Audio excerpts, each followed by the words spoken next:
meidän koulun arkeen iloa tuovia asioita. Huomenta, Sari. Huomenta, Sari. Huomenta. Huomenta, kiitos.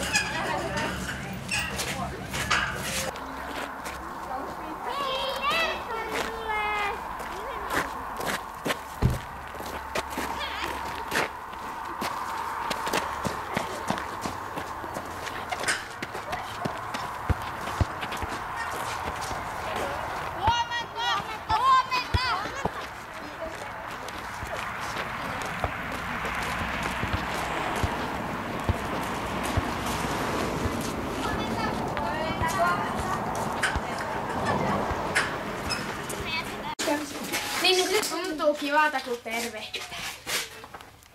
Viheltää, niin sittenhän sä voit niinku...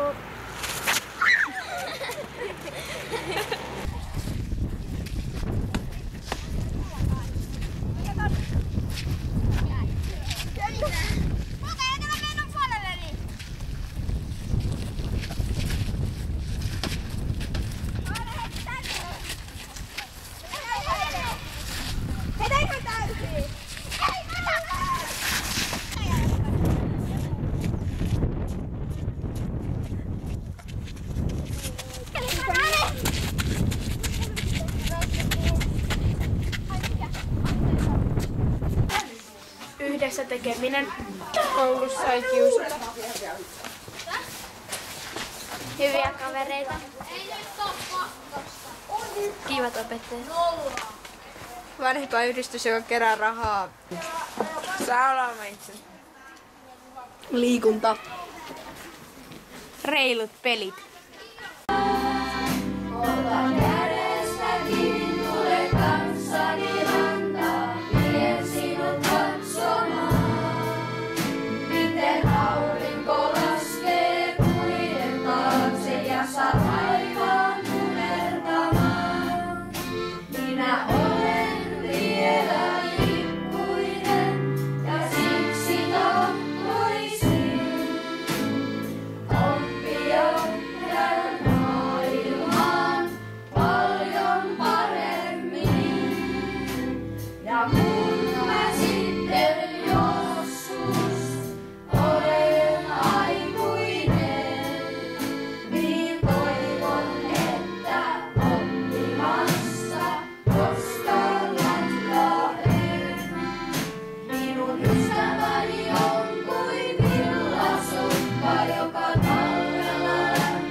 Joka